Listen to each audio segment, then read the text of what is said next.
السلام علیکم ورحمۃ اللہ وبرکاتہ۔ محترم ناظرین، اس وقت ہم صوبائی جمعیت اہل حدیث ممبئی کی آفس میں موجود ہیں ایک انتہائی اہم مسئلے میں گفتگو کرنے کے لیے، اور وہ مسئلہ ہے دعوت و افتاء کی بنیادی اہلیت۔ دعوت ایک مسلمان کی ذمہ داری ہے، اور دعوت ایک انتہائی اہم منصب ہے۔ افتاء ایک انتہائی اہم منصب ہے، لیکن کیا اس منصب کی ادائیگی کے لیے کسی طرح کی کوئی اہلیت درکار ہے؟ اور جو حضرات اس اہلیت سے عاری ہیں ان کے حوالے سے انشاءاللہ ہم آج گفتگو کریں گے۔ ہمارے ساتھ اس مجلس میں شیخ محمد مقیم فیضی حفیظہ اللہ موجود ہیں، جو نائب امیر ہیں صوبائی جمعیت اہل حدیث ممبئی کے، اور شیخ عنایت اللہ مدنی موجود ہیں، جو کہ صوبائی جمعیت اہل حدیث ممبئی کے داعی ہیں اور جماعت کے معروف شخصیت ہیں۔ تو انشاءاللہ اس مسئلے پر ہم گفتگو فرمائیں گے۔ سب سے پہلے شیخ آپ سے یہ جاننا چاہیں گے کہ علماء کن کو کہتے ہیں؟ علماء اور غیر علماء میں تفریق کیسے کی جائے؟ کیسے ہی پتہ چلے کہ کون شخص ہے جو عالم ہے اور علماء کے طبقے میں اس کا شمار ہوگا، اور کون سا شخص ہے جو غیر عالم ہے اور غیر علماء کے طبقے میں اس کا شمار ہوگا؟ الحمدللہ رب العالمین والعاقبۃ للمتقین والصلاۃ والسلام علی نبینا محمد وعلی آلہ واصحابہ اجمعین، اما بعد۔ عالم ایک اصطلاح ہے، اور یہ اصطلاح عام طور پہ ان لوگوں کے لیے تھی جو قرآن اور سنت اور ان سے متعلقہ علوم میں عبور رکھا کرتے تھے، ان کو عالم کہا جاتا تھا۔ اور حقیقت میں وہی عالم ہیں جو براہ راست قرآن اور سنت کو سمجھنے اور اس سے استنباط کرنے کی صلاحیت رکھتے ہیں۔ اور باقی جو لوگ تھے وہ طالب علم کہلاتے تھے، جو سیکھنے کے مرحلے میں ہوتے ہیں، اور دھیرے دھیرے وہ ترقی کرتے کرتے ایک دور آتا ہے کہ اس مقام تک پہنچ جاتے ہیں کہ ان کو عالم کہا جا سکے۔ لیکن چونکہ رفتہ رفتہ علمی صلاحیتوں میں تنزل پیدا ہوتا گیا، اور اصطلاحات کا بھی استعمال عام طور پہ بہت غلط طور پر ہونے لگا، تو اس سے بہت سے فتنے بھی پیدا ہوئے۔ جو غیر عالم تھے وہ علماء کہلانے لگے۔ لیکن اب موجودہ دور میں چونکہ علم بہت ہی کم ہوتا چلا گیا ہے، اور عام طور پہ عوام کی رہنمائی یا علمی مسائل پر اظہار خیال کے لیے جو لوگ ہیں وہ حقیقت میں تو طالب علم ہیں، لیکن تجوزاً ان کو علماء کہہ دیا جاتا ہے، چونکہ اپنے ماحول معاشرے میں زیادہ جاننے والے لوگ وہی ہوتے ہیں۔ اور عام طور پر یہ لوگ مدارس سے فارغ ہوتے ہیں یا کسی مشہور عالم کے شاگرد ہوا کرتے ہیں۔ مختلف ملکوں میں مختلف طریقے رائج ہیں علم کے حصول کے۔ ہمارے ملک ہندوستان میں پہلے یہ طریقہ تھا کہ لوگ کسی خاص عالم کے شاگرد ہوتے تھے، انہی کے پاس تمام بنیادی کتابیں پڑھا کرتے تھے۔ اور اب یہ ہندوستان میں ایسا ہے کہ یہاں مدارس ہیں، اور مدارس میں مختلف فنون پڑھے جاتے ہیں۔ ان مدارس سے جو لوگ نکلتے ہیں تو ان کو علماء کہہ دیا جاتا ہے، حالانکہ ان میں سے اکثریت طلبہ ہی کی ہوتی ہے، وہ طالب علم ہوتے ہیں۔ جب وہ علم کی ترویج و اشاعت اور مطالعے سے ایک مقام پر پہنچتے ہیں تو وہ اس حیثیت کو پہنچتے ہیں کہ ان کو عالم کہا جائے۔ تو میں تو یہی سمجھتا ہوں کہ مدرسوں سے جو نکلتا ہے وہ بھی عالم نہیں ہوتا ہے، بلکہ طالب علم ہی رہتا ہے۔ جب بہت مطالعہ کرتا ہے، کتابیں پڑھتا ہے، اور دھیرے دھیرے سماج معاشرے میں اپنی خدمات پیش کرتا ہے اور مجھتا چلا جاتا ہے، تو ایک مرحلہ ایسا آتا ہے کہ وہ عالم بن جاتا ہے۔ اچھا، سعودی عرب میں یہ بہت اہم خوبی ہے کہ وہاں کے جو بڑے بڑے اہل علم ہیں، بلکہ جو یونیورسٹیوں میں پڑھانے والے اساتذہ ہیں، پروفیسران ہیں، جو باقاعدہ یعنی دینی علوم کو انہوں نے علماء سے حاصل کیا ہے، وہ بھی اپنے آپ کو طالب علم کہا کرتے ہیں۔ ان میں سے اکثر جو ہے یہ کہنے کا رواج نہیں ہے کہ ہم علماء ہیں یا ہم اہل علم ہیں، اس طرح کی بات کم ہی کہتے ہیں، بلکہ اپنے آپ کو طلاب علم یا طالب علم کہتے ہیں۔ وہ بہتر اصطلاح ہے۔ لیکن چلیے، جب یہاں پر اس طرح کی چیز ہندوستان میں نہیں تفریق معروف ہے، تو یہ سمجھ لیجیے کہ تجوزاً ہی صحیح جو لوگ مدارس سے فارغ ہیں اور باقاعدہ طور پر انہوں نے علم حاصل کیا ہے، یعنی قرآن سنت اور قرآن سنت سے متعلقہ علوم جو قواعد عربیہ ہیں یا اصول فقہ، اصول حدیث وغیرہ کی باقاعدہ جنہوں نے تعلیم حاصل کی ہے، انہی پر علماء کا اطلاق عام طور پہ کیا جاتا ہے۔ جزاک اللہ خیرہ۔ تو شیخ ایک اس میں مسئلہ یہ بھی ہے کہ وہ جو علوم مدارس میں حاصل کیے جاتے ہیں اور جن کو حاصل کرنے کے بعد کوئی شخص طالب علم اور اس کے بعد جو ہے عالم کے مرحلے پر پہنچتا ہے، کیا ضروری ہے کہ وہ علوم صرف مدارس سے ہی حاصل کیے جا سکتے ہیں؟ کوئی آدمی اپنی ذاتی تحقیق سے یا مطالعے سے، اپنی محنت سے کیا اس درجے پہ نہیں پہنچ سکتا ہے کہ وہ عالم کہلائے، اور جو علماء کی ذمہ داریاں ہیں اور جو اہلیت ایک عالم کے اندر ہونی چاہیے اس اہلیت کو وہ بھی پالے اپنی ذاتی تحقیق اور محنت سے؟ دیکھیے، یہ چیز محال تو نہیں ہے، لیکن اس کی مثالیں معاشرے میں الساذ کالمعدوم کی طرح ہے۔ تو عام طور پہ ایسا ہوتا نہیں ہے۔ جو لوگ یہاں مطالعے سے آگے بڑھتے ہیں ان کا مطالعہ صرف جو ہے ترجمہ کی ہوئی کتابوں کے ذریعہ ہوتا ہے، یا انگریزی کے ذریعہ یا اردو کے ذریعہ، تو یقیناً وہ اصول پر ان کا عبور نہیں ہوتا ہے اور عربی زبان سے وہ ناواقف ہوتے ہیں۔ تو علوم کی جو کلید ہے، جو مفتاح اور کنجی ہے جس کے ذریعہ آدمی علوم تک پہنچ سکتا ہے، جب اس کے پاس وہ مفتاح اور کنجی ہی موجود نہیں ہے تو پھر ظاہر سی بات ہے کہ وہ کس درجے تک پہنچ سکے گا۔ اس لیے ان کے علم میں بہت حد تک سطحیت رہ جاتی ہے اور بہت ایسی چیز رہتی ہے جو مرتب نہیں ہوتی، غیر منظم ہوتی ہے اور غیر اصولی ہوتی ہے۔ اس لیے وہ کسی بھی مسئلے میں کوئی صحیح رخ اختیار نہیں کر پاتے۔ عام طور پہ دیکھا جاتا ہے کہ بہت سارے مسائل میں ٹھوکریں کھاتے ہیں، بہکتے ہیں، لوگوں کو بہکاتے ہیں اور بہت بڑے فتنے کا سبب بن جاتے ہیں۔ اور اس کے لیے آپ اگر اگزامپل چاہیں گے تو بہت سارے معاشرے میں آپ کو مل سکتے ہیں، کسی کا نام لینا ضروری نہیں ہے۔ شیخ عنایت، آپ سے یہ سوال ہے، جیسے ایک مسلمان کی حیثیت یہ ہوتی ہے کہ وہ داعی ہے، اور ہم لوگ عام طور پہ تقریروں میں یہی سنتے ہیں کہ مسلمان کو دعوت و تبلیغ کا کام کرنا چاہیے۔ تو داعی ہونے کی حیثیت سے ایک عالم میں اور ایک غیر عالم میں کیا فرق ہونا چاہیے؟ یعنی داعی تو غیر عالم بھی ہوگا، داعی تو عالم بھی ہوگا، تو وہ فرق کیا ہے کہ ایک مسلمان ہے، عالم نہیں ہے، دین کی بنیادی چیزوں سے واقفیت رکھتا ہے، وہ بالکل دعوت کا کام نہیں کر سکتا ہے، یا کیا صورتحال اس کی ہونی چاہیے؟ اس کے بارے میں صحیح معیار کیا ہے کہ کون سے کام ہے جو علماء ہی کو کرنا چاہیے، عام آدمی نہیں کر سکتا ہے، اور کون سے کام ہے جو عام آدمی بھی کر سکتا ہے دعوت کے میدان میں؟ بسم اللہ الرحمن الرحیم، الحمدللہ رب العالمین، والصلاة والسلام علی اشرف الانبیاء والمرسلین نبینا محمد وعلی آلہ وصحبہ اجمعین، وبعد۔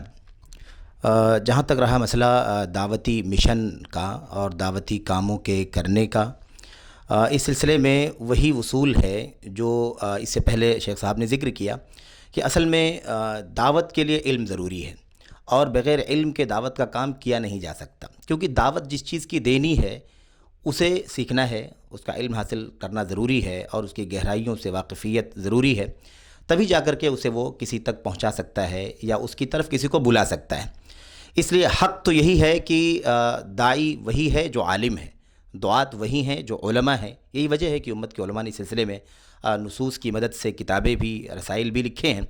اور مجھے شیخ صالح فوزان حفظہ اللہ کا ایک فتویٰ یا کہہ لیجیے کہ سوال اور اس کا جواب یاد پڑتا ہے کہ بعینی یہی سوال ان سے کسی شاگرد نے، کسی طالب علم نے ان سے کیا تھا کہ آج کل کچھ لوگوں کو اس بات کا وہم ہے، کچھ لوگ اس بات کا توہم رکھتے ہیں کہ دعوت کا کام وہی کر سکتے ہیں جو علماء ہیں، جو علماء نہیں ہیں، اور علماء غیر علماء کے سلسلے میں ابھی شیخ گفتگو کر چکے ہیں، اس چیز کو سامنے رکھیں۔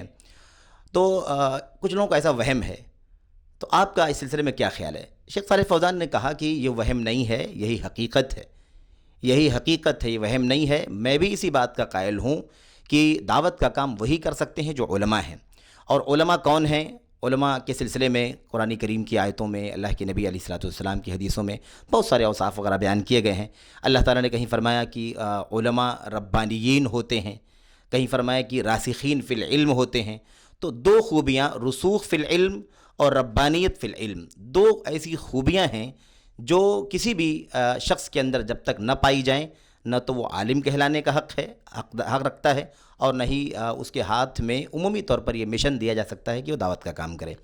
جہاں تک رہا مسئلہ غیر عالم ہے، اور جو دعوت کے نام سے سماج میں یا داعی کی حیثیت سے اسے لوگ جانتے ہیں، یا وہ خود اپنے آپ کو باور کراتا ہے یا کہلاتا ہے، وہ اس سلسلے میں شیخ صالح فوزان نے کہا کہ جو علماء نہیں ہیں وہ دعوت کا کام نہیں کریں گے، علماء ہی دعوت کا کام کریں گے۔ جہاں تک رہا مسئلہ ان غیر علماء کا جو داعی کی حیثیت سے جانے جاتے ہیں، تو وہ جو عام طور پر معروف مسائل ہیں نماز کی فرضیت کا مسئلہ ہے، نماز کی تلقین کا مسئلہ ہے، جھوٹ سے منع کرنے کا مسئلہ ہے، اس طرح کے جو عام مسائل ہیں جس کو ایک عامی بھی جانتا ہے، ایسے مسائل میں وہ اپنے گھر کے لوگوں کی رہنمائی کرے، تلقین کرے، سماج میں سوسائٹی میں لوگوں کو دیکھے، اس کی تلقین کرے۔ تو شیخ نے بڑی وضاحت سے کہا جو معروف مسائل ہوتے ہیں جس کو ہر خاص و عام جانتا ہے، اس میں وہ لوگوں کو بلائے، جس کو ہم کہتے ہیں دعوت دینا، یا اس کو ہم کہہ سکتے ہیں تبلیغ، کہ اس طرح کی باتیں لوگوں کو پہنچائے۔ لیکن جہاں تک رہا مسئلہ کہ علمی مسائل میں گفتگو کرے، حلال و حرام کا کسی چیز پر حکم لگائے، یا مثال کے طور پر وہ فتوے وغیرہ دے، تو ظاہر ہے کہ یہ حق صرف اور صرف ان کو ہے جو علماء کہے جانے کے حقدار ہیں۔ افتاء سے معاملہ اجتہاد تک کے پہنچ جاتا ہے، یعنی افتاء تو ایک درجہ ہوتا ہے، ایسے بہت سارے لوگوں کو دیکھا جاتا ہے کہ وہ اجتہاد تک کرتے ہیں اور فوری سوال کر کے جو ان سے آتا ہے فوری سوال پر جواب دیتے ہوئے اجتہاد بھی کرتے ہیں۔ ہاں جی بالکل، یہ چیز سے استدلال بھی کرتے ہیں، بلا شبہ یہ بات موجود ہے۔ اور ابھی جب شیخ بات کر رہے تھے تو شیخ نے کہا کہ اس کا فتنہ کافی دور تک چلا جاتا ہے۔ ظاہر ہے کہ جب آدمی اصولوں کا عالم نہیں ہے، نہیں جانتا ہے، یا اس علم کی سنگینی کو نہیں جانتا ہے کہ اس میں غلطی ہو جائے تو کتنی بڑی غلطی ہے، وہ اللہ پر بات کرنے والا ہوگا، وہ رسول پر بات کرنے والا ہوگا، تو جب اس طرح کی پابندیاں اس کے علم میں ہے ہی نہیں جس کا وہ پابند ہوگا، تو ظاہر ہے کہ بر وقت وہ سوچے گا کہ اس کا جواب دے دوں، میرے ذہن میں اس کا یہ جواب آ رہا ہے، وہ اجتہاد کرے گا۔ اور ویسے بھی آپ جانتے ہی ہیں کہ افتاء کے بارے میں بہت سارے علماء نے کہا ہے کہ افتاء اجتہاد ہی ہے، افتاء اجتہاد، یعنی کہا کہ مفتی ہے، یعنی سمجھ لیجیے کہ مجتہد ہے۔ تو آپ سوچیے اگر مفتی ہونے کے لیے جو شرائط شریعت کے اندر ہیں، اس سے کتنے مجھے شرائط ہیں جو مجتہد کے اندر پائے جانے چاہیے۔ تو اس سے اس مسئلے کی سنگینی واضح ہوتی ہے، اور میں سمجھتا ہوں کہ اس سلسلے میں کافی احتیاط کی ضرورت ہے۔ شیخ مقیم آپ سے سوال ہے کہ یہ جو علماء اور غیر علماء کی تفریق ہے، کیا یہ صحابہ کے اور سلف کے زمانے میں بھی رہی ہے کہ ان میں کچھ علماء ہوتے تھے، کچھ غیر علماء ہوتے تھے، کچھ لوگ ہوتے تھے جو علمی مسائل میں کلام کرتے تھے یا فقہی مسائل میں رہنمائی کا کام انجام دیتے تھے، اور کچھ لوگ اس درجے کے نہیں ہوتے تھے؟ یہ تفریق کوئی بعد میں پیدا ہو گئی ہے یا یہ سلف اور صحابہ کے زمانے سے ہی رہی ہے؟ بے شک یہ تفریق پہلے سے موجود رہی ہے، اور یہ تو اللہ تعالیٰ نے خود فرمایا ہے کہ فوق کل ذی علم علیم، کہ ہر جاننے والے کے اوپر ایک جاننے والا ہوتا ہے۔ اور اللہ تعالیٰ نے یہ رہنمائی فرمائی ہے کہ فاسألوا اہل الذکر ان کنتم لا تعلمون، کہ اہل ذکر یعنی علماء سے پوچھو اگر تم کو نہیں معلوم ہے۔ تو اس سے خود ہی معلوم ہوتا ہے کہ بہت سارے لوگوں کو بہت ساری باتیں نہیں معلوم ہوتی ہیں، اور صحابہ میں ایسی بہت ساری مثالیں پیش آئیں کہ انہوں نے یعنی خود کوئی بات بتانے کے بجائے کہہ دیا کہ فلاں کے پاس جاؤ، یہ زیادہ اس فن کے ماہر تھے، اور وہ بتاتے بہت سارے صحابہ اللہ کے رسول صلی اللہ علیہ وسلم کے گھریلو معاملات کے سلسلے میں اماں عائشہ کی طرف بھیجا کرتے تھے، یا بہت سے مسائل کی تفہیم کے لیے اماں عائشہ کی طرف بھیجا کرتے تھے۔ یا ایسے ہی دیکھیے حضرت ابو موسیٰ اشعری رضی اللہ تعالیٰ نے مسجد میں ایک منکر کام دیکھا، لیکن انہوں نے بذات خود روکنے کے بجائے اپنے سے بڑے عالم کی طرف رجوع کیا، اور حضرت عبداللہ ابن مسعود رضی اللہ تعالیٰ کے ہاں گئے، ان کا انتظار کیا، اور جب وہ باہر تشریف لائے تو ان کے سامنے باتیں رکھیں، اور یہ مطلب اس میں خلاصہ یہی ہوا کہ حضرت عبداللہ ابن مسعود چونکہ بڑے عالم تھے تو ان کے ساتھ جا کر جو ہے اس منکر کا انکار کیا گیا۔ ایسے بہت سارے واقعات صحابہ کرام، تابعین، تبع تابعین و ائمہ دین یہاں ملتے ہیں، بلکہ مدینے میں بڑے بڑے فقہا اور علماء موجود تھے۔ جب کوئی فتویٰ پوچھا جاتا تو کہہ دیتا کہ فلاں عالم کے پاس چلے جاؤ، تو ان کے پاس جاؤ، دوسرے کے پاس، تیسرے کے پاس، چوتھے کے پاس، یہاں تک کہ بات پہلے ہی کی طرف لوٹ کر آتی تھی۔ یہ چیزیں سب مشہور ہیں، اور ہر ایک کو اس بات کی اجازت تھی ہی نہیں، بلکہ امام مالک رحمۃ اللہ ہے تو یہاں تک فرمایا ان سے منقول ہے کہ اس وقت تک میں نے تعلیم و تربیت کا کام شروع نہیں کیا جب تک کہ بہت سے مشائخ نے اس بات کے لیے مجھے اجازت نہ دے دی، اور یہ مجھے کہا نہیں کہ ہاں اب تم اس لائق ہو کہ یہ لوگوں کے سامنے اپنی باتیں رکھ سکتے ہو، تعلیم و تربیت کا کام کر سکتے ہو۔ اس وقت تک میں نے یہ کام شروع نہیں کیا۔ اور اس سلسلے میں ایک بہت اہم بات جو امام شاطبی رحمۃ اللہ علیہ نے فرمائی ہے اور باقاعدہ الاعتصام میں ذکر کیا ہے، میں چاہتا ہوں کہ یہ پیغام لوگوں تک پہنچے۔ میں نے اپنی آنے والی کتاب میں اس کا ذکر کیا ہے، اور علامہ البانی رحمۃ اللہ علیہ کا اس پر تبصرہ ہے، تو میں یہ چاہتا ہوں کہ وہ نصوص میں وہ امام شاطبی کا وہ نص میں آپ کے سامنے پیش کر دوں، جس میں وہ فرماتے ہیں، اور اس کا عنوان بہتر یہ ہے کہ اہل بدعات اور نفسانی خواہشات کے پیچھے چلنے والوں کی علامت۔ اسی میں ایک مسئلہ یہ ہے کہ عالم کب معتبر بنتا ہے، تو علامہ شاطبی رحمۃ اللہ علیہ اپنی کتاب الاعتصام میں فرماتے ہیں، میں اہل بدعت و اہوا کی اس میں اعتصام میں اہل بدعت و اہوا کی علامتیں بیان کرتے ہوئے فرماتے ہیں، جب عالم کے متعلق، یہاں تھوڑی دیر غور فرما لیجئے کہ امام شاطبی عالم کے متعلق کہہ رہے ہیں، طالب علم نہیں کہا ہے، بلکہ عالم کے متعلق علماء گواہی نہ دیں تو اس وقت تک عدم علم کی اصل پر باقی رہتا ہے. یعنی جب تک کسی عالم کے متعلق علماء گواہی نہ دے دیں کہ یہ عالم ہے، تب تک وہ عدم علم کی اصل پر باقی رہتا ہے. جب تک کوئی دوسرا اس کے متعلق شہادت نہ دے دے اور اس کے لیے جس بات کی شہادت دی گئی ہے وہ خود بھی اپنے اندر اسے پاتا ہو، ورنہ وہ عدم علم کے متعلق یقین پر ہوگا یا شک پر ہوگا. پھر اس حالت میں رکے رہنے کے مقابلے میں اقدام کا انتخاب کرنا صرف اسی وقت ہو سکتا ہے جب آدمی ہوائے نفس کی پیروی کرتا ہو، کیونکہ چاہیے یہی تھا کہ وہ اپنے متعلق کسی دوسرے سے فتویٰ لے لیتا، مگر اس نے ایسا نہیں کیا، اور حق تو یہی تھا کہ اس وقت تک آگے نہ بڑھتا جب تک کوئی دوسرا یعنی کوئی معروف عالم اسے آگے نہ بڑھا دیتا. علامہ البانی رحمہ اللہ امام شاطبی کے کلام پر تبصرہ کرتے ہوئے فرماتے ہیں، یہ امام شاطبی کی نصیحت ہے اس عالم کو، غور فرمائیے، اس عالم کو جس کے لیے کچھ نہ کچھ علم کو لے کر لوگوں کے سامنے آنا ممکن تھا، مگر وہ اسے نصیحت فرماتے ہیں کہ وہ اس وقت تک ایسا قدم نہ اٹھائے جب تک کہ علماء اس کے لیے اہلیت و لیاقت کی شہادت نہ دے دے، کیونکہ اس میں یہ ڈر ہے کہ کہیں وہ خواہشات کے پیچھے چلنے والوں میں نہ شامل ہو جائے. تب بتائیے کہ اگر وہ آج ہمارے زمانے میں علم سے جڑے ہوئے بعد ان لوگوں کو دیکھ لیتے تو کیا نصیحت فرماتے؟ بے شک وہ یہی کہتے کہ چڑی یہ تیرا گھونسلہ نہیں، اس لیے راستے لگ جا. کیا ہے کوئی عبرت حاصل کرنے والا؟ دیکھیے الصحیحہ جلد 2 713 میں انہوں نے یہ بات فرمائی ہے. اب فیضی اس پر یہ عرض کرتا ہے کہ مذکورہ اقتباس کی روشنی میں غور فرمائیں کہ جن لوگوں کو دین کی مبادیات و اساسیات کا بھی علم نہیں بلکہ وہ علمی اصولوں کی ابجدیات سے بھی ناشنا ہیں، مگر اس کے باوجود خود کو امت کی توجیہ و ارشاد کے منصب پر فائز کیے ہوئے ہیں اور اہم ترین دینی مسائل میں بے دریغ رائے زنی کرتے ہیں اور برملا فتوے صادر فرماتے ہیں، کیا ان کے اہل احوا ہونے میں کوئی شبہ ہے؟ اور اگر کچھ مشائخ امت کی رہنمائی کے لیے ایسے لوگوں کا تزکیہ کریں اور بغیر استحقاق ان کا تزکیہ کریں تو فرمائیں کہ کیا خود ان کا شمار مغفل لوگوں میں نہیں ہوگا؟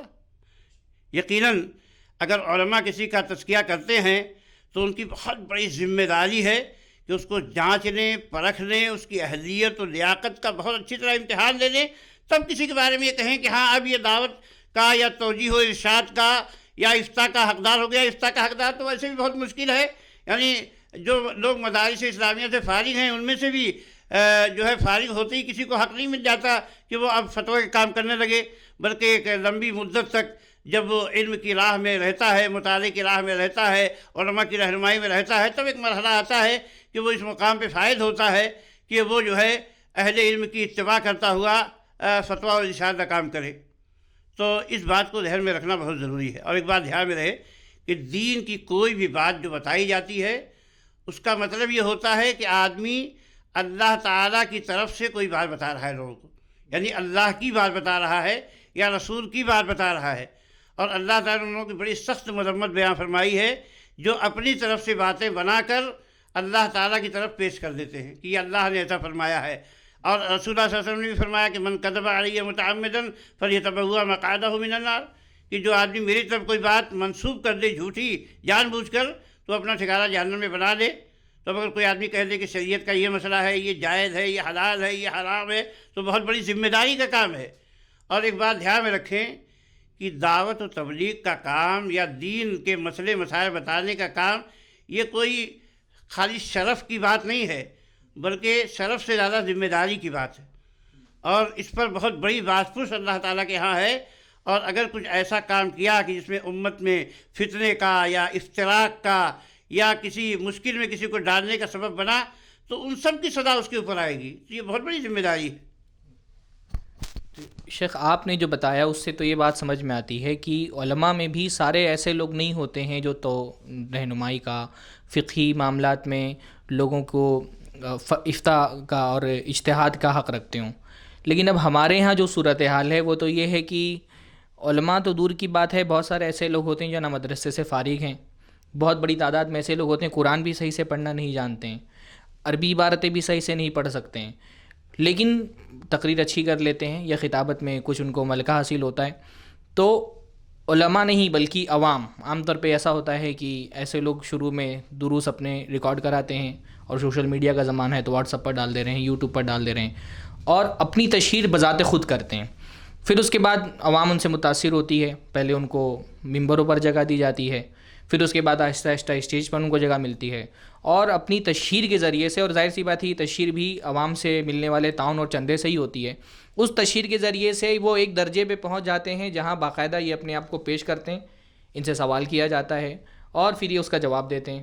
تو یہ تفریق تو عوام بھی کرتی ہے کہ یہ عالم نہیں ہیں، یہ بردر ہیں، یہ عالم نہیں ہیں، لیکن جو ذمہ داریاں علماء کی ہیں وہ باقاعدہ اس کو ادا کرتے ہیں. وہ تو آپ تو یہ بتا رہے ہیں کہ علماء میں بھی سارے اس کے مستحق نہیں ہوتے ہیں کہ وہ اس طرح سے اپنے آپ کو عوام میں پیش کر کے اور سوالات کے جواب دیں. تو ان حضرات کے بارے میں کیا معاملہ ہوگا شریعت کے اندر کہ جو علم کے اس درجے پہ فائز بھی نہیں جس میں عام طور پہ علماء فائز ہوتے ہیں، لیکن وہ توجیہ اور ارشاد کا وہی کام کر رہے ہیں جو عام طور پہ علماء کرتے ہیں، بلکہ اس سے آگے بڑھ کر کے کام کر رہے ہیں.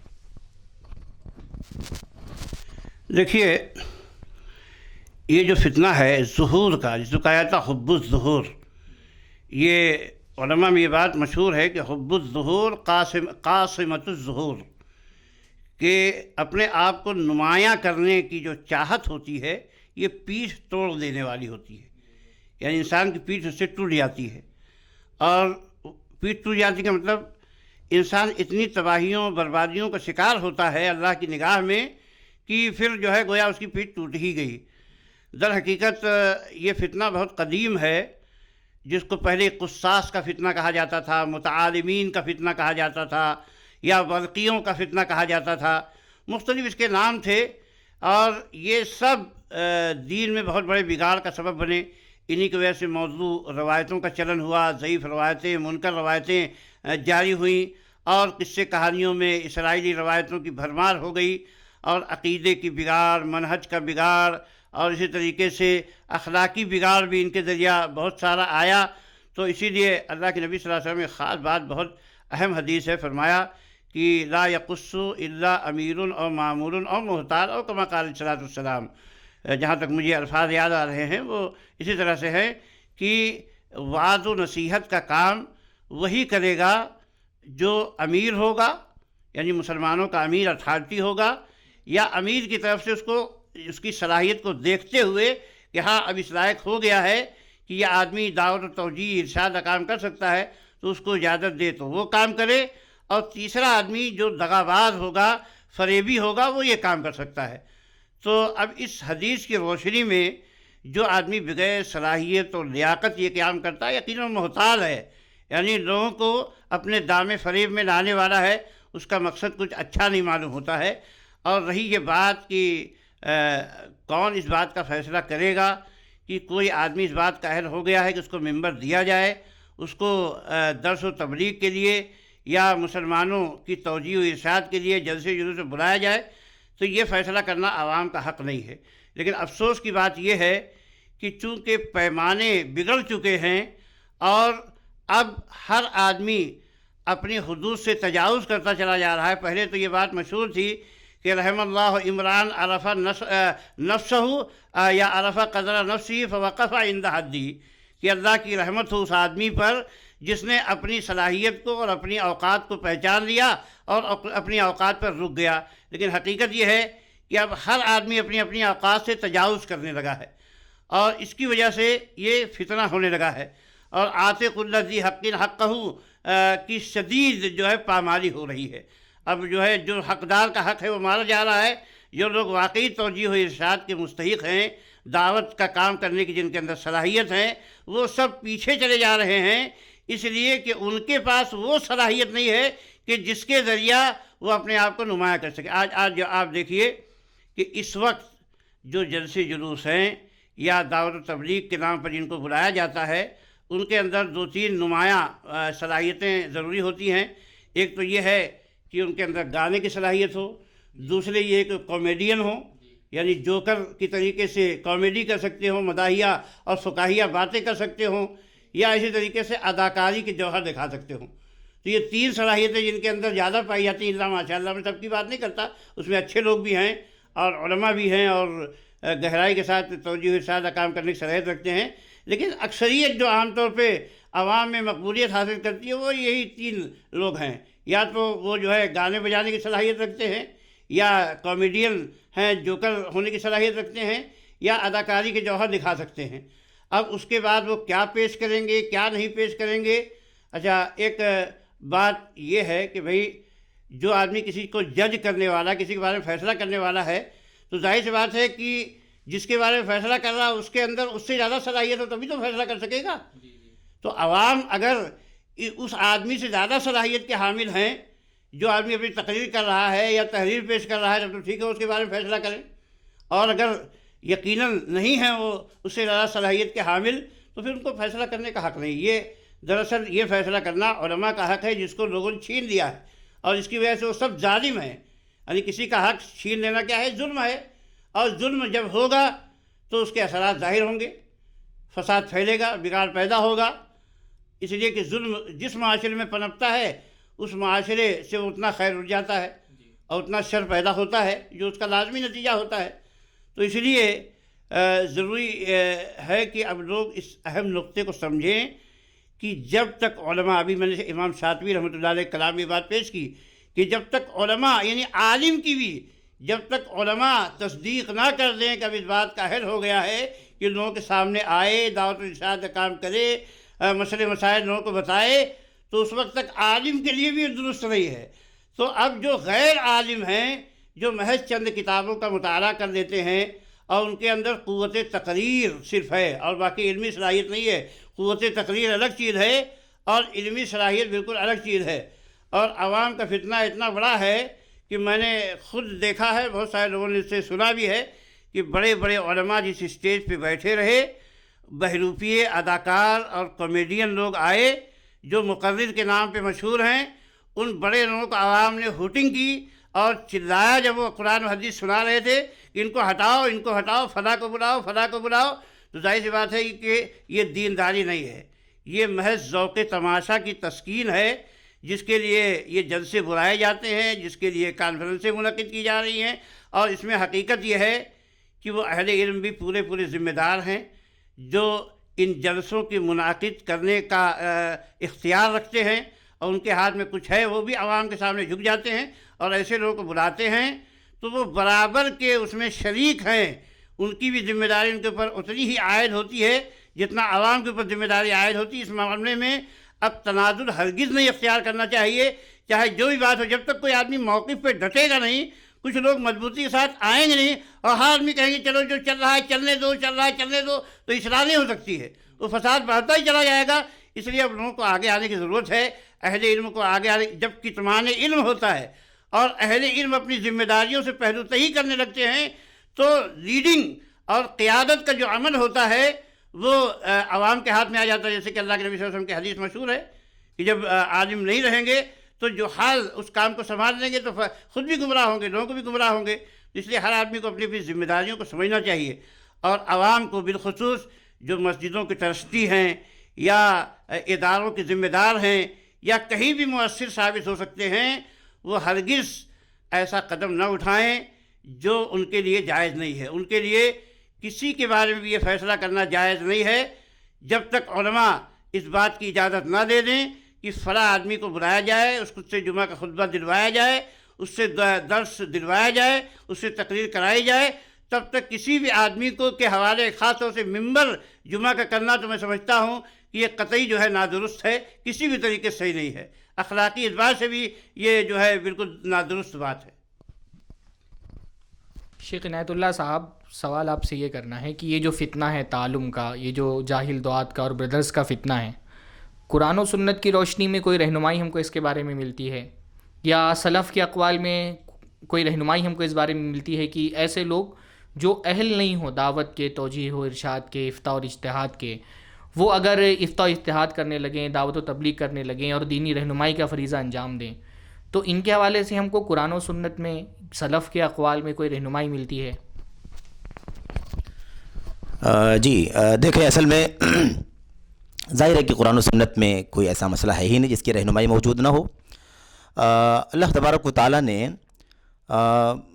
جو نااہل ہیں یا جو عوام ہیں یا جو اس طرح کے مسائل میں خصوصیت کے ساتھ کوئی نجی فیصلہ نہیں کر سکتے ہیں، ان کے لیے رد کا حکم ہے، رد الی الرسول و الی اولی الامر۔ اللہ کے رسول صلی اللہ علیہ وسلم کی طرف اپنے مسئلے کو لوٹائیں، اور جو اولو الامر ہیں، جو معاملات کے ذمہ دار ہیں۔ ظاہر ہے کہ دینی تعلیم، تربیت، دعوت، افتاء اور امت کی قیادت، رہنمائی کے جو اولیاء ہیں، جو ذمہ داران ہیں، بلا شبہ وہ متمکن علماء ہیں، اور جن کے پاس طویل تجربہ ہے علم کا، دعوت کا، اور جنہوں نے عمر کا خاصا حصہ تعلیم و تربیت کے میدان میں گزارا ہے، اور اب وہ مجھا کر کے الحمدللہ کتاب و سنت کے نصوص پر گہری نظر رکھتے ہیں کہ کسی بھی مسئلے پر گفتگو کر سکتے ہیں، حالات میں امت کی رہنمائی کر سکتے ہیں۔ یہ سب سے بڑا اس مسئلے کا حل ہے کہ مسئلے کو لوٹایا جائے، اور یہ سب سے بڑا فقدان ہے۔ ہر آدمی مستقل بن نفس ہے، مستقل بالذات ہے۔ کوئی آدمی مادی مطلب طور پر مضبوط ہے تو وہ سوچتا ہے کہ میں اس کا اختیار رکھتا ہوں، مجھے کسی کو بھی اس سلسلے میں دخل اندازی کا موقع نہیں دینا ہے۔ اگر کوئی کسی اعتبار سے کہیں مثال کے طور پر ذمہ دار ہے، ٹرسٹی ہے کسی مسجد کا یا کسی علاقے میں، مطلب وہ با اثر مانا جاتا ہے، یا مثال کے طور پر وہ لوگوں میں بڑی پکڑ رکھتا ہے، تو وہ سوچتا ہے کہ اس سلسلے کا پورا اختیار میرے اپنے ہاتھ میں ہونا چاہیے۔ یہ فساد کی جڑ ہے، سب سے بڑی جڑ فساد کی یہی ہے۔ اللہ کے نبی علیہ الصلوۃ والسلام، اختیار کس کے ہاتھ میں ہونا چاہیے؟ سب سے بڑا مسئلہ یہ ہے۔ ہر آدمی اگر مختار ہو جائے گا تو امیر اور مامور کا اتنا بڑا اصول کتاب و سنت کا کیا معنی رہ جائے گا اس کا؟ تو اصل یہی ہے کہ رد الی الرسول و الی اولی الامر۔ اس کا نتیجہ کیا ہوگا؟ لعلمہ الذین یستنبطونہ منہم، جو اہل علم ہیں اس سلسلے میں، اس مسئلے میں، اس قضیے میں، جو بہت ہی زیادہ صالح اور مصلحت کا جو نتیجہ ہو سکتا ہے، اس کا وہ نکال کر کے وہ امت کو پیش کر دیں گے۔ یہ سب سے بڑا مسئلے کا حل ہے۔ اور اگر اس پر امت نہیں آتی ہے، یا ہمارے اپنے عوام نہیں آتے ہیں، یا سوجھ بوجھ رکھنے والے لوگ اس سلسلے میں اگر فکر مندی کا ثبوت نہیں دیتے ہیں، تو بلا شبہ اس سے فتنہ بڑھتا ہی چلا جائے گا۔ جہاں تک رہا مسئلہ مطلب امت کے علماء یا سلف کے اقوال وغیرہ، تو میں سمجھتا ہوں کہ بہت سارے اقوال حقیقت میں حضرت عبداللہ بن مسعود رضی اللہ تعالی عنہ کا ایک بہت ہی معروف قول ہے، جسے خطیب بغدادی وغیرہ نے خاص طور پر اپنی کتابوں میں نقل کیا ہے۔ اب وہ کہتے ہیں کہ ما دام الناس یطلبون العلم من کبارہم و امنائہم لا یزال الناس بخیر ما اخذ العلم عن کبارہم و عن امنائہم۔ جب تک لوگ اپنے بڑے علماء سے اور امانت دار علماء، امانت کا لفظ یہاں استعمال کیا گیا ہے، اس سے سمجھ بات آتی ہے کہ امانت کئی اعتبار سے۔ ایک تو یہ ہے کہ علم امانت ہے، دوسرے یہ ہے کہ اس دین کو پہنچانا یہ کس کا حق بنتا ہے، کون ہے اس علم کے امین، اس دین کے امین کون ہیں؟ وہی ہیں جو وارثین انبیاء ہیں، امت کے علماء۔ تو جب تک لوگ امت کے کبار سے اور امانت دار لوگوں سے علم حاصل کریں گے، بھلائی میں رہیں گے، خیر میں رہیں گے، فتنہ فساد نہیں ہوگا، اور لوگوں کے اندر انارکی اور ہر طرح کی عقیدے اور منہج سے لے کر کے عبادات اور اخلاق تک فساد جو پھیلا ہوا ہے، یہ سب رک جائے گا۔ ایسا نہیں ہوگا۔ کہتے ہیں وَإِذَا أَخَذُوا الْعِلْمَ عَنْ صِغَارِهِمْ وَعَنْ شِرَارِهِمْ هَلَكُوا۔ اس کے برخلاف اگر لوگوں نے علم لینے کا مسئلہ اگر پورا پیمانہ ہی الٹ دیا، اور ہر ایرے گیرے سے، صغار کا لفظ جو ہے اس کی تفسیر میں علماء نے کہا، کسی نے کہا اس سے مراد اہل بدعت ہیں، کسی نے کہا اس سے مراد وہ لوگ ہیں جن کے پاس اس علم کا تخصص نہیں ہے، جو اس سلسلے میں گہرائی نہیں رکھتے، رسوخ نہیں رکھتے، یا ربانیت نہیں ہے۔ اور ربانیت کا مطلب ہوتا ہے کہ علم نافع ہو اس کے پاس اور عمل صالح ہو۔ یہ دو شرطیں خصوصیت کے ساتھ علماء نے لکھی ہیں۔ تو اصل یہی ہے کہ جب تک امت کے لوگ اس طرح سے علم حاصل کریں گے، بھلائی میں رہیں گے، اور اگر ہر خاص و عام سے، ہر مطلب کس و ناقص سے، صغار سے اور غیر امین لوگوں سے، شرار سے اگر علم حاصل کریں گے، تو ہلاکت اور بربادی ان کا مقدر ہے۔ یہ عجیب و غریب مسئلہ ہے کہ یہ ابن مسعود رضی اللہ تعالیٰ عنہ کا قول ہے، اور انہوں نے یہ اپنے دور میں یہ بات کہی ہے۔ آج ایسا لگتا ہے کہ بالکل اس کی تطبیق ہماری آنکھوں کے سامنے ہے۔ سبحان اللہ، سماج پر نظر ڈالی جائے، ملک میں، وطن میں اور دنیا بھر میں یہ فتنہ موجود ہے، اور یہی ہلاکت، یہی شرار لوگوں سے علم حاصل کرنا، یہی صغار لوگوں سے علم حاصل کرنا، یہی اکثر و بیشتر فتنوں کا بنیادی سبب ہے۔ ابن حجر رحمۃ اللہ علیہ نے کہا تھا اپنے دور میں، اور آپ جانتے ہیں کہ یہ 9ویں صدی ہجری کے عالم ہیں، انہوں نے اپنے دور میں کہا تھا اذا تکلم المرء فی غیر فنہ اتی بالعجائب، آدمی اگر اپنے فن سے ہٹ کر کے بات کرے گا تو پکی بات ہے کہ عجیب و غریب قسم کی باتیں اس کی زبان سے نکلیں گی، اور وہ وہی ہے مسخرے والی چیز۔ اس لیے آپ آئے دن دیکھ رہے ہیں ایسے ایسے فتوے، ایسے لوگ مسائل کے جوابات دے رہے ہیں کہ آپ سن کر کے حیران ہو جائیں۔ ایسا لوگوں نے سمجھا ہوا ہے کہ وہ کوئی میتھمیٹک کا مسئلہ ہے، یا کوئی وہ یعنی عقلانیت کا مسئلہ ہے، یا کوئی سائنس میں تجربے کا مسئلہ ہے۔ لوگ ایسے جواب دے رہے ہیں پھٹ پھٹ، ایسا لگتا ہے ہر طرح کے مسئلے میں، عقیدے کے مسئلے میں، منہج کے مسئلے میں، فقہی مسائل میں، اور جو مطلب یعنی ایشوز ہوتے ہیں جس میں امت کی رہنمائی کرنے کا مسئلہ ہوتا ہے، وہاں بھی یہ رویبضہ بن کر کے پوری امت کی قیادت کی ذمہ داری اپنے سر لے لیتے ہیں۔ ہاں جی ہاں، ابھی رویبضہ کا مسئلہ یہ ہے کہ اللہ کے نبی علیہ الصلوۃ والسلام نے، ایک لمبی حدیث ہے، اس کے اندر یہ ہے، اللہ کے نبی علیہ الصلوۃ والسلام نے فرمایا تھا کہ سیأتی علی امتی سنوات خداعات، میری امت پر کچھ ایسے ایام آنے والے ہیں، کچھ ایسے سال آنے والے ہیں جس میں مطلب دھوکے ہوں گے، دھوکے والے سال آنے والے ہیں۔ اور اس میں اللہ کے نبی نے فرمایا کہ یصدق فیہ الکاذب ویکذب فیہ الصادق ویؤتمن فیہ الخائن ویخون فیہ الامین۔ اللہ کے نبی نے فرمایا کہ وہ اس طرح سے دھوکے کے سال ہوں گے کہ اس میں امانت دار کو خائن سمجھا جائے گا۔ امانت دار لوگ ہیں لیکن لوگوں نے ان کو خائن اور ناقابل اعتبار اور بددیانت باور کرایا ہوا ہے۔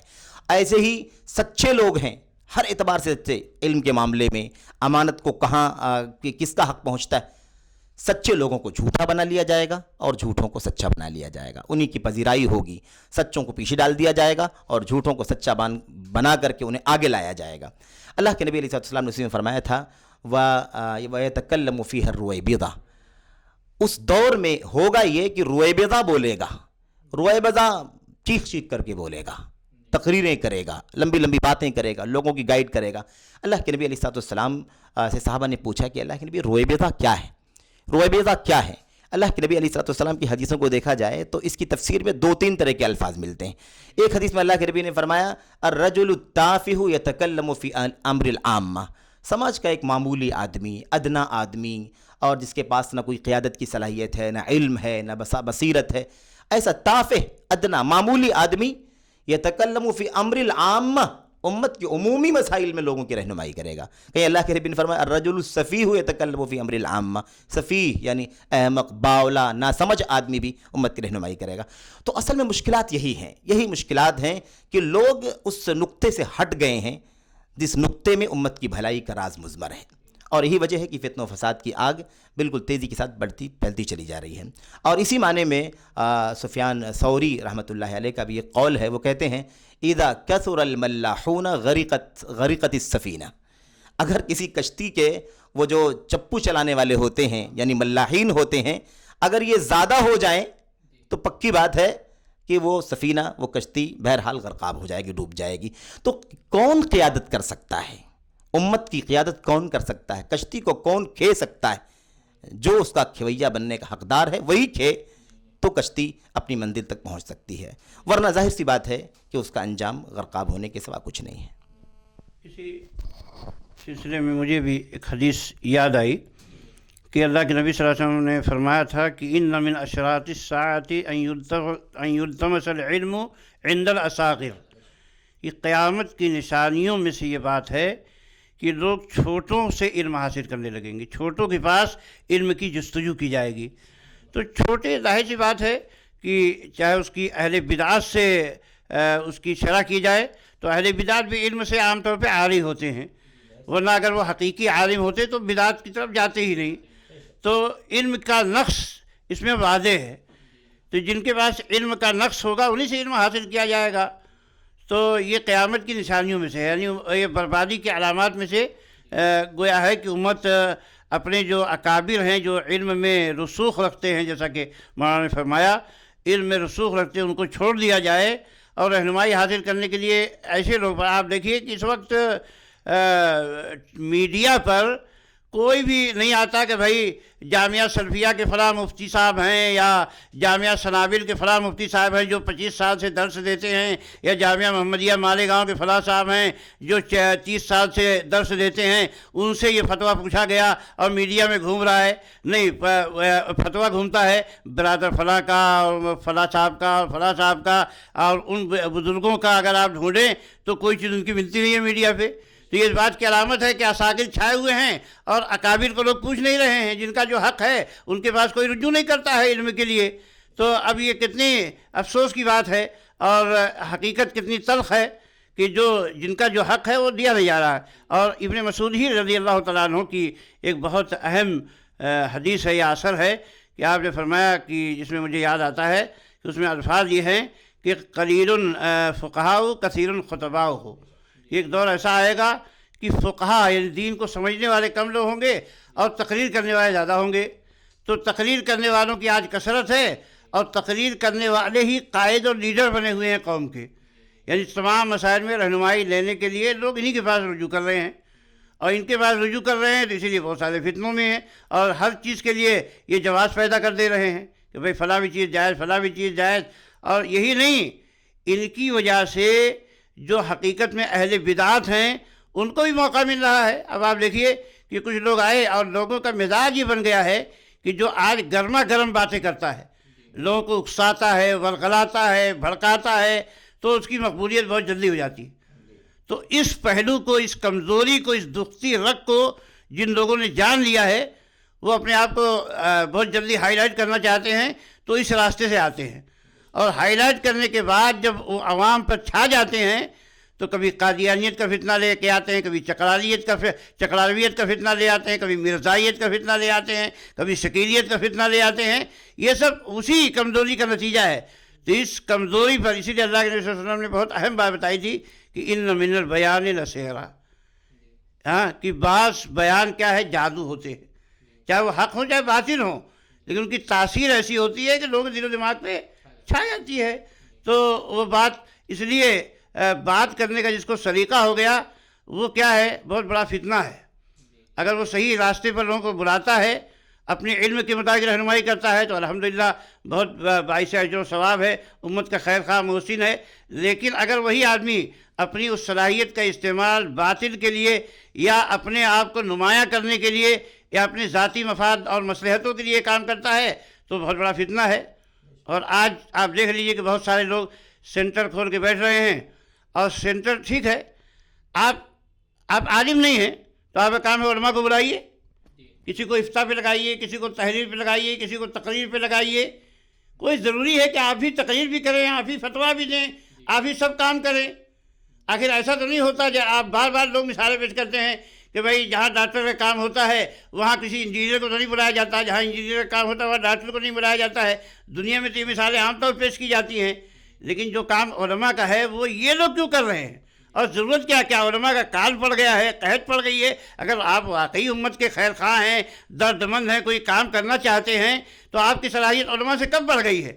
آپ ٹھیک ہے سینٹر قائم کیجئے، اس کے لیے انتظام کیجئے، ہم آپ کے احسان مند ہوں گے اور سب لوگ آپ کے لیے دعائیں کریں گے، یہاں تک تو بہت صحیح ہے۔ لیکن وسائل جمع کرنے کے بعد آپ مفتی بھی بن جائیں، آپ عالم بھی بن جائیں، آپ خطیب بھی بن جائیں، جبکہ آپ کے اندر وہ صلاحیت نہیں ہے، یہ تو ایک قومی جرم ہے کہ قوم کو آپ جو ہے ایک فتنے میں مبتلا کر رہے ہیں، مشکلات میں ڈال رہے ہیں۔ تو یہ کام قطعی آپ کو زیب نہیں دیتا ہے، لیکن وہ کام آپ کر رہے ہیں۔ شیخ، ایک بات بار بار یہ کہی جاتی ہے عوام کی طرف سے اس طرح کے معاملات میں کہ ایک مسلمان کو داعی ہونا چاہیے، اللہ کے نبی نے کہا بلغوا انی ولو آیا، کہ ایک آیت بھی پتہ ہو تو میری طرف سے پہنچا دو۔ تو دعوت جو ہے وہ صرف علماء کا کام نہیں کہ علماء اس پہ ٹھیکیدار بن کے بیٹھ گئے ہیں اور اسلام کے ٹھیکیدار بن کے بیٹھ گئے ہیں اور سوچنے کہ ہم ہی صرف افتاء کا کام کریں گے، ہم ہی صرف دعوت کا کام کریں گے۔ ہر مسلمان کو داعی ہونا چاہیے، تو ہر مسلمان وہ کام کر سکتا ہے۔ تو اس کا کیا جواب دیا جائے؟ ابھی مولانا نے آیت سنائی کہ فَإِن تَنَازَعْتُمْ فِي شَيْءٍ فَرُدُّوهُ إِلَى اللَّهِ وَالرَّسُولِ، وہ کہ جب تمہارا اختلاف ہو تو اللہ اس کے رسول کی طرف رجوع کرو۔ لیکن اللہ اس کی طرف، رسول کی طرف آج کیسے آدمی رجوع کرے گا؟ کتاب و سنت سے رجوع کرے گا۔ تو جب آدمی کو کتاب و سنت کا علم حاصل ہوگا، مان لیجیے کہ جو آدمی عربی زبان نہیں جانتا ہے تو وہ قرآن کو حدیث کو کیسے سمجھے گا؟ یا اس کے اندر جو باریکیاں ہیں، ایک ایک لفظ کا کئی مدلول ہوتا ہے، اس مدلول میں کیسے فیصلہ کرے گا کہ بھئی کون سا مدلول یہاں پر جو ہے وہ وہی متعین ہے، اس کا تعین کیسے کرے گا آدمی؟ تو یہ تو اس بات کو چیز متعین کر دیتی ہے. اور پھر اللہ تعالیٰ نے یہ بھی فرمایا فَاسْأَلُوا أَهْلَ الذِّكْرِ إِن كُنتُمْ لَا تَعْلَمُونَ کہ اگر تمہیں علم نہیں ہے، اور ہر آدمی کو ہر علم تھوڑی ہو سکتا ہے، اور بلغوا عنی ولو آیا کہ مطلب تھوڑی ہے کہ ہر آدمی مفتی بن جائے، ہر آدمی خطیب بن جائے، ہر آدمی دعوت و ارشاد کا. یہ بھی ایک کج فہمی ہے اس حدیث کی. اس کا مطلب صرف اتنا ہے کہ اگر آپ کو حدیث معلوم ہو گئی ہے تو حدیث سنا دیجئے، لوگوں کو آگے بڑھا دیجئے. ہاں، اس کی شرح کرنے کا حق، اس کے اندر جو استنباطات ہیں اور جو بہت ساری چیزیں فقہی نکات ہیں وہ بیان کرنے کا آپ کو حق کس نے دیا ہے؟ ایک شبہ شیخ، یہ اسی طرح کا ایک شبہ ہوتا ہے کہ یہ کہا جاتا ہے کہ دین آسان ہے، قرآن آسان ہے، اللہ تعالیٰ نے آسان بنایا ہے قرآن کو سمجھنے کے لیے. تو جو آسان چیز ہے تو پھر اس میں علماء اور غیر علماء کی کوئی تفریق کرنا. اس لیے ہم لوگ اس دور میں یہ دیکھتے ہیں کہ بہت سارے لوگ ہیں ابھی قرآن کی آیتیں صحیح سے پڑھنا نہیں جانتے ہیں، پر درس قرآن کر رہے ہیں. ابھی غالباً ان کو سیرت کا لغوی معنی بھی نہیں پتہ ہوگا، لیکن سیرت کے ان کے سلسلے چل رہے ہیں اور عوام جو ہے بہت شوق سے اس میں شامل ہو رہی ہے. اور یہ سارے کام اس حوالے سے ہو رہے ہیں کہ دین تو آسان ہے، قرآن تو آسان ہے، حدیثیں تو آسان ہیں. تو یہ دین آسان ہونے کا کیا مطلب ہے، یا قرآن آسان ہونے کا کیا مطلب ہے کہ ہر آدمی قرآن پڑھے اور اس سے استنباط کرے؟ حتیٰ کہ ایسے لوگ بھی ہوتے ہیں جو قرآن کا ترجمہ پڑھ کر کے اس سے استنباط کرتے ہیں. یعنی قرآن صحیح سے تو پڑھنا نہیں جانتے، یا قرآن کا انگلش میں ترجمہ پڑھ رہے ہیں، ہندی میں ترجمہ پڑھ رہے ہیں اور اس سے استنباط کر رہے ہیں، اور پھر وہ جا کر باقاعدہ جو ہے درس قرآن کی مجلسیں قائم کر رہے ہیں اور درس دے رہے ہیں. تو دین آسان ہونے یا قرآن آسان ہونے کا مطلب کیا ہے؟ کیا اس کا یہ مطلب ہے کہ ہر کوئی دروس کا اہتمام کرے اور اپنے طور پہ قرآن کی بھی تفسیر کرے، احادیث کی بھی تشریح کرے؟ کیا مطلب ہے اس کا؟ جی بسم اللہ الرحمن الرحیم. اصل میں دیکھیں، سب سے پہلی بات تو یہ ہے کہ دین جو آسان ہے، یہ جو حدیث کا ٹکڑا ہے، اصل یہ ہے کہ اس کا یہ محل ہی نہیں ہے. اس محل کے لیے، یعنی اس جگہ کے لیے حدیث ہے ہی نہیں ہے. لیکن اگر اس کا معنی لیا جاتا ہے تو اس کا معنی کیا بن سکتا ہے، کیا معنی ہے، میں اس کا سلسلے میں کچھ بات کہنا چاہتا ہوں. ما جعل علیکم فی الدین من حرج. اللہ تبارک و تعالیٰ نے دین میں کوئی حرج یعنی تنگی نہیں رکھی ہے. یعنی اللہ تبارک و تعالیٰ کا دین ایسا بنا ہے، اللہ کی طرف سے ایسا نہایت ہی سازگار ہے، مناسب ہے حالات، ظروف اور مشکلات اور پریشانیوں آسانیوں کے اعتبار سے، کہ اللہ تبارک و تعالیٰ نے کہیں اسے مشکل میں نہیں ڈالا ہے اپنے بندوں کو، امت کو، کہ وہاں پر اس مسئلے کا کوئی حل نہ رہ جائے. بلکہ جتنا مشکلات پیدا ہوتی ہیں اسی طرح سے جگہ پر اللہ تبارک و تعالیٰ کا دین آسان ہو جاتا ہے. اب جہاں تک رہا مسئلہ کہ دین آسان ہے اور اس لفظ کو یا اس ٹکڑے کو حدیث کے اپنے اس قرآن آسان ہے یا دین آسان ہے، اس طرح کی باتوں کو، اس طرح کے موضوعات پر اس بات کو فٹ کرنا، تو اصل یہ ہے کہ یہ بیجا ہے. صحیح بات یہ ہے کہ یہ بیجا ہے. اللہ تبارک و تعالیٰ کا دین آسان ہے اگر یہ دعوت کے مضمون پر کوئی بات کرتا ہے، یا تعلیم، تربیت یا افتاء وغیرہ کے مثال کے طور پر مضمون پر، موضوع پر گفتگو کرتے ہوئے اگر یہ بات کہتا ہے تو اسے یہ بات سمجھ لینا چاہیے کہ دین آسان ہے دین کے طریقے کے مطابق. دین کا طریقہ کیا ہے؟ دین کا طریقہ یہ ہے کہ دین والوں سے سیکھا جائے. اس کے لیے آسان ہے جس نے دین سیکھ لیا ہے، جس نے علم حاصل کر لیا ہے، جس نے اللہ کے نبی علیہ الصلوۃ والسلام کی علم کی وراثت لی ہے، حاصل کی ہے، اسے سیکھا ہے، پڑھا ہے. تو جس نے جتنا اس وراثت کا حصہ حاصل کیا ہے اس کے لیے دین اتنا آسان ہے، اور اس کی ذمہ داری ہے کہ اس دین کو اسی مزاج کے اعتبار سے، جو مزاج ہے اللہ تبارک و تعالیٰ کے دین کا، اسی اعتبار سے امت کے عوام کو پہنچائے. وہ سوال پیدا ہوتا ہے کہ ابھی آپ نے دین کو سیکھا ہی نہیں، اس کا علم حاصل کیا ہی نہیں، تو ہوس کے مطابق، خواہشات نفسانی کے مطابق کوئی بات کہنا اور کسی بھی آیت یا حدیث کے مضمون کو اپنے حساب سے گھما لینا اور کہنا کہ دین آسان ہے، یہ تو اللہ تبارک و تعالیٰ کے دین کے ساتھ کھلواڑ ہے. اور یہ خود اسی لا علمی کی دلیل ہے جس پر ہم گفتگو کر رہے ہیں، یہ بھی اسی کا ایک حصہ ہے. تو یہ بہت عجیب و غریب چیز ہے. اور آپ نے بالکل بجا کہا شیخ کہ اس وقت لوگ قرآن کی تفسیر کر رہے ہیں، حدیث بتا رہے ہیں، فقہ پر گفتگو کر رہے ہیں، استنباط کر رہے ہیں، ترجمہ پڑھ کر کے اس کا معنی. اور واقعی عجیب و غریب المیہ ہے کہ لوگوں کو ناظرہ قرآن پڑھنا نہیں آتا. اللہ کے نبی علیہ الصلوۃ والسلام کی حدیث کا متن پڑھنا یا عربی جو کتابیں ہیں اس کا متن پڑھنا بالکل ممکن نہیں ہے ان کے لیے. تو اب مشکل یہ ہے کہ ہم دیکھتے ہیں اپنی سماج کے اندر کہ اس کا رواج بہت زیادہ ہوتا چلا جا رہا ہے. اور ایک مشکل اس وقت یہ چل رہی ہے، اور وہ انہی برادروں کی وجہ سے ہی ہے، مطلب غیر علماء ہی کی طرف سے یہ چیز زیادہ آ رہی ہے کہ یہ قرآن کریم کو آسان کے نام پر یہ قرآن کریم کو ایک عجیب و غریب انداز میں سیکھنے سکھانے کا ماحول پیدا کیے ہوئے ہیں. اور آپ سنتے ہوں گے کہ ورڈ ٹو ورڈ قرآن کے نام سے ایک بہت عجیب و غریب چلن ہو گیا ہے. لوگ اپنے گھروں میں، اپنے آفسوں میں، ہے نا، یہ ماحول بنائے ہوئے ہیں ورڈ ٹو ورڈ قرآن. اور عجیب و غریب طریقہ اس کا یہ بنایا ہوا ہے کہ عربی زبان کے جو الفاظ ہیں وہ ظاہر ہے کہ اس کے روٹس ہیں، اور کسی بھی زبان کے اندر کوئی لفظ ہوتا ہے تو اس لفظ کا ایک روٹ ہوتا ہے، اصل ہوتا ہے، اس سے بہت سارے الفاظ مشتق ہوتے ہیں، نکلتے ہیں. وہی معاملہ عربی زبان کے اندر ہے، اور عربی زبان تو بہت زیادہ وسیع زبان ہے، بڑی غنی زبان ہے. اب ان لوگوں نے طریقہ یہ بنا لیا ہے کہ اگر ہم نے قرآن کریم کے ایک لفظ کا روٹ جان لیا اور اس کا معنی، لفظی معنی، اس کا لٹریری معنی ہم نے سمجھ لیا، سمجھا دیا، تو اس روٹ سے جتنے الفاظ نکلیں، 100 ہوں، 200 ہوں، 500 ہوں، 700 الفاظ ہوں، تو ہم نے گویا کہ قرآن کریم کے 700 الفاظ کو سیکھ لیا، ہم نے جان لیا. یہ بات کہیں بھی جاتی ہے، اور لوگوں نے پورا ایک قاموس کی شکل میں اس کو بنا لیا ہے کہ اتنا ہی تو قرآن ہے، اتنے ورڈز کو سیکھ لیا جائے، اس کے روٹ کو جان لیا جائے، ہم قرآن کے عالم ہو گئے. تو یہ بیچارہ 2 مہینے، 4 مہینے، 6 مہینے بھی اس میں نہیں گزارتا ہے کہ وہ اپنی کلاس شروع کر دیتا ہے. کہا جاتا ہے ایک مرتبہ قرآن کی عربک سیکھ لو تو علماء سے زیادہ تم کو آ جائے گا قرآن. بالکل، یہ فتنہ ہے، اور یہ فتنہ بڑی تیزی کے ساتھ پھیلتا چلا جا رہا ہے. اور یہی کہا جا رہا ہے علماء کیا کریں گے. میں آپ کو بتاتا ہوں، آپ 2 مہینے کے اندر پورا قرآن سمجھ سکتے ہو، ہمارے پاس یہ تھیوری موجود ہے، سسٹم موجود. یہ قرآن کریم کے ساتھ تلاعب ہے، ایک کھلواڑ ہے اللہ کے کلام کے ساتھ. وہ قرآن کریم کے الفاظ، جس کے معانی، جس کے مدلولات، اور پھر اس کے بعد اس کا اصطلاحی کیا معنی ہے، کیا مطلب ہے، جگہ پر، اس محل پر جہاں وہ آیت کریمہ وہ لفظ آیا ہوا ہے وہاں کس معنی میں استعمال ہوا ہے. ظاہر سی بات ہے کہ کتنی گہرائی ہے، اور امت کے علماء گھبراتے ہیں، زبان نہیں کھولنا چاہتے ہیں کہ غلط نہ ہو جائے.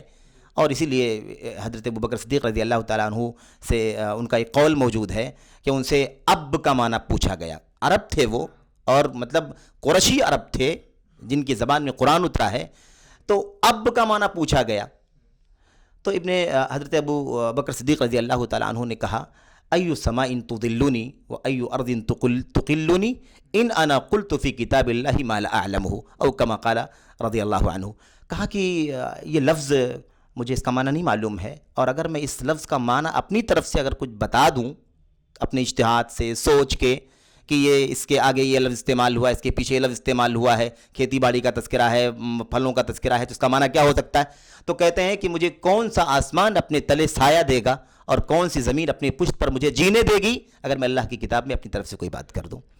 اور اس طرح ایک قول اللہ کے نبی علیہ السلام کا ہے. میں سمجھتا ہوں کہ بہرحال اس کی تائید روایتوں سے ہوتی ہے کہ جس نے قرآن کریم کے اندر کوئی بات کہی بغیر علم کے اور وہ صحیح بھی نکل گئی تو بھی مجرم ہے وہ آدمی. من قال فی القرآن برائہ فاصاب فقد اخطا. اس طرح کے الفاظ ہیں جیسا کہ یاد پڑھتے ہیں کہ اگر قرآن کریم میں کسی نے اپنی طرف سے کوئی بات کہہ دی اور اگر وہ فی الواقع درست ہے وہ معنی، وہ تفسیر، تو بھی وہ آدمی غلطی کرنے والا ہے، کیونکہ اس کا حق نہیں پہنچتا کہ قرآن کریم میں یا اللہ کے دین میں بغیر علم کی بات کہی جائے. تو امت کے علماء اتنا گھبراتے ہیں. ظاہر ہے کہ جن کے پاس علماء ہیں وہی اللہ تبارک و تعالیٰ کی خشیت رکھنے والے لوگ ہیں. اسی لیے علم کی تعریف کے بارے میں کسی نے پوچھا کہ علم کسے کہتے ہیں، تو علماء نے کہا علم خشیت کا نام ہے، کیونکہ انما یخشی اللہ من عبادہ العلماء سے یہ بات بالکل واضح طور پر ثابت ہوتی ہے. اللہ جزائے خیر عطا فرمائے. اس میں 2 باتیں ہیں. ایک تو یہ ہے کہ اگر آسان ہونے کا یہی مطلب ہے کہ ہر آدمی جو چاہے وہ کہے، قرآن و سنت کے بارے میں رائے زنی کرے، تو آپ دیکھیے کہ اللہ کے نبی صلی اللہ علیہ وسلم نے متعدد صحابہ کی فہم کو مسترد کر دیا ہے قرآن و سنت کی. ایسی متعدد مثالیں ہیں.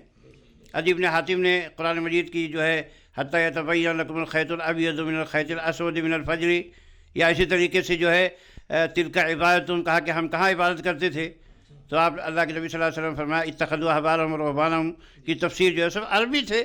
اور ایسے بہت سارے مسائل میں اللہ کے نبی صلی اللہ علیہ وسلم نے صحابہ کی فہم کو رد کر دیا. اینا لم یظلم نفسہ جو ہے لم یلبسوا ایمانهم بظلم کی تعریف میں سب صحابہ نے کہا کس نے ہم میں سے ظلم نہیں کیا ہے، لیکن اللہ کے نبی صلی اللہ علیہ وسلم نے اس فہم کو مسترد کر دیا. تو اس سے پتہ چلا کہ وہ مفہوم نہیں ہے جو یہ لقد یسرنا القرآن للذکر فہل من مدکر کا لوگ کر رہے ہیں. یہ بھی کیا ہے، عوامی تفسیر ہے، اور قرآن کی عوامی تفسیر کرنا درست نہیں ہے. اس کی علمی تفسیر یہ ہونی چاہیے جو اس کا اصول ہے کہ صحابہ نے اور اللہ کے رسول صلی اللہ علیہ وسلم نے جو تفسیر کی ہے اور جو سلف کرتے آئے ہیں وہ تفسیر قرآن و حدیث کی ہونی چاہیے. اور دوسری بات، ایک جو اہم بات کی طرف میں اشارہ کرنا چاہتا ہوں وہ یہ ہے کہ جتنے بھی اہل بدعت یا مفاد پرست ہیں وہ لوگوں کو علماء سے دور کرنے کی پوری کوشش کرتے ہیں کہ وہ علماء سے قریب نہ ہونے پائے.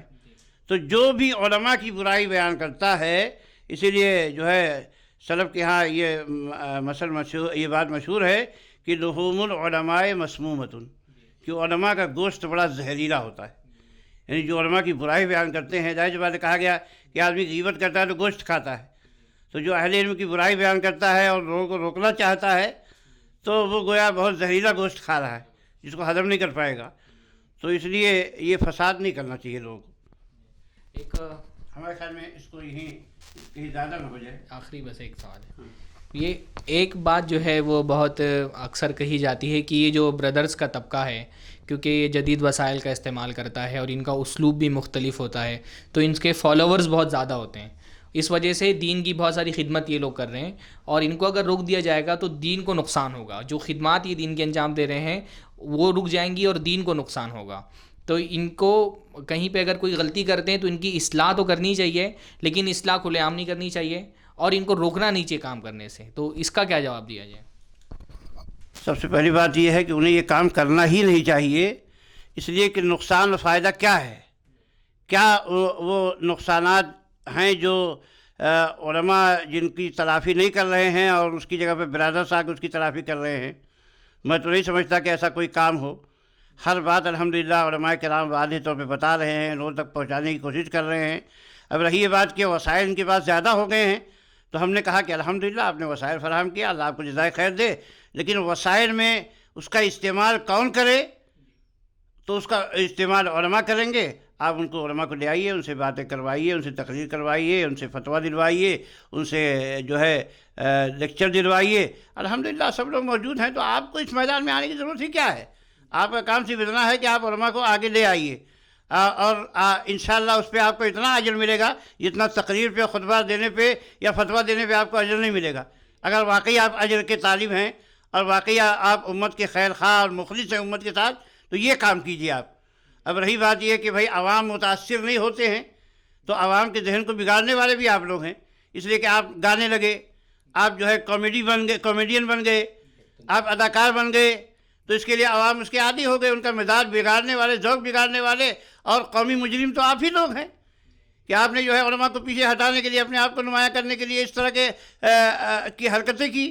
تو آپ اپنی یہ حرکتیں بند کیجیے اور خود جو آپ نے بگاڑا ہے اس کو بنانے کی کوشش کیجیے. بہت سارے حساس مسئلے میں علماء نہیں بولتے ہیں، یہی لوگ بولتے ہیں. اب یہ بھی دیکھ لیجئے کہ یہ بھی ایک بہت بڑا فتنہ ہے. اس کے لیے الگ سے کوئی مجلس رکھنی چاہیے کہ جو اہم امور ہیں، یا جیسے جو سیاسی امور ہیں، جو امت کے فیوچر سے تعلق رکھنے والے امور ہیں، اس میں بولنا کس کا حق ہے اور کب بولنا چاہیے. کیا ہر بات پہ بولنا ضروری ہے؟ ہر بات پہ رائے دہی کرنا ضروری ہے؟ اور عوام اتنے بگڑے ہوئے کیوں ہیں؟ دیکھیے یہ تو جمہوریت کا تماشا ہے کہ ہر آدمی کو بولنے کی آزادی دے کر اس کو بیوقوف بنایا جائے. اور آدمی دیکھیے کیا ہے، جمہوریت میں بولنے کی آزادی ضرور ہے، لیکن جو چند لوگوں کے ہاتھ میں حکومت ہے، جو فیصلے ہوتے وہی کرتے ہیں، اور عوام صرف جو ہے بول کر یہ سمجھتے ہیں کہ بھئی ہم نے بہت بڑا کام کر دیا. تو یہ بھی بیوقوف بنانے کی ایک شکل ہے. تو ہر مسئلے میں آدمی کو بولنا جو ہے ضروری نہیں ہے، اور اسلام نے اس بات کی اجازت بھی نہیں دی ہے کہ اہم معاملہ. دیکھیے اللہ تعالیٰ فرماتا ہے کہ اذا جاءہم امر من الامن او الخوف اذاعوا به وردوه الى الرسول والى اولي الامر لعلمه الذين يستنبطونه منهم. کہ جب ان کے پاس امن یا خوف کی کوئی بات آتی ہے تو اس کو پھیلانے لگتے ہیں، یعنی اس پہ کمنٹ، تبصرے آگے بڑھانا یا پھیلانا شروع کر دیتے ہیں. حالانکہ ان کا کام کیا تھا؟ یہ نہیں تھا کہ علماء پہلے بیان دینا شروع کر دیں جو ہے، یا رسول بیان دینا شروع کر دیں، بلکہ ان کا کام یہ ہے کہ وہ رسول کے پاس لے آتے، علماء اور فقہاء کے پاس اس کو لے جاتے، تو ان کو موقع دیا جاتا کہ اس پہ غور کریں اور اس مسئلے کی تہہ تک پہنچیں. اور حضرت ابن عمر کی تفسیر اگر آپ دیکھنا چاہتے ہیں اس مسئلے میں، تو حضرت عمر رضی اللہ عنہ فرماتے ہیں کہ جب اللہ کے نبی صلی اللہ علیہ وسلم کے بارے میں مشہور ہو گیا کہ آپ نے اپنی بیویوں کو طلاق دے دیا ہے، تو سب لوگ بیٹھے ہوئے تھے، کوئی رو رہا تھا، سارے مسائل میں جو ہے گھبرائے ہوئے تھے. تو میں نے اس کا استنباط کر کے مسئلے کی تہہ تک پہنچ کے حقیقت معلوم کی. میں گیا اللہ کے نبی صلی اللہ علیہ وسلم کے پاس اور پوچھا، اور یہ پتہ چلا کہ اللہ کے نبی صلی اللہ علیہ وسلم نے طلاق نہیں دی ہے بلکہ علیحدگی اختیار کر لی ہے نا. تو یہ اس کا مطلب بتایا ہے. تو آپ بتائیے کہ سب صحابہ تو اپنی رائے دہی تو نہیں کرنے لگے، آپ پھیلائے تو نہیں لگے، جو ہے آپس میں جو بات ہوئی حقیقت میں جا کے حضرت عمر بن خطاب رضی اللہ تعالیٰ نے اس حقیقت کو معلوم کیا. تو یہی چیز ہے کہ اس میں تعنی بھی بہت ضروری ہے، توقف ضروری ہے، اور آپ اپنے فوراً رائے دہی شروع نہ کر دیں بلکہ اپنے اکابر کا، علماء کا انتظار کریں. اور یہ آپ کی ذمہ داری یہ ہے کہ آپ اس کو علماء کے بعد لے جائیں اور پھر ان کو غور و فکر کرنے کا موقع دیں. یہ نہیں کہ یہ ضروری ہو علماء کے لیے یا ذمہ داروں کے لیے کہ جب کوئی مسئلہ ہو تو بغیر غور و تدبر کے فوراً بیان دینا شروع کر دے، بغیر مشورہ لیے، بغیر ڈسکس کیے ہوئے کسی مسئلے پہ، کیونکہ بہت نازک بات ہوتی ہے، بڑی اہم ذمہ داریاں ہوتی ہیں. عوام اس ذمہ داری کو نہیں محسوس کرتے، لیکن جو ذمہ دار لوگ ہیں وہ تو محسوس کرتے ہیں کوئی بات بولنے سے پہلے. اس حقیقت کو کیوں نہیں سمجھتے لوگ؟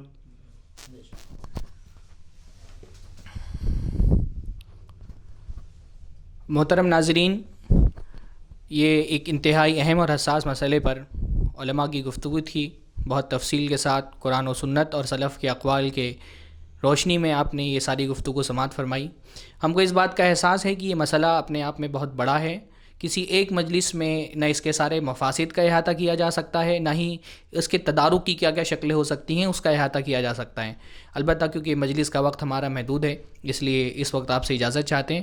انشاءاللہ اس مسئلے کے جو دیگر پہلو ہیں مفاسد کے حوالے سے بھی، اور اس کا تدارک کیسے کیا جائے اور اس کی خطرناکیاں کیا کیا ہیں، اس حوالے سے انشاءاللہ اگلی مجلس میں انہی علماء کے ساتھ دوبارہ آپ کی خدمت میں حاضر ہوں گے. تب تک کے لیے آپ سے اجازت چاہتے ہیں. السلام علیکم ورحمۃ اللہ وبرکاتہ.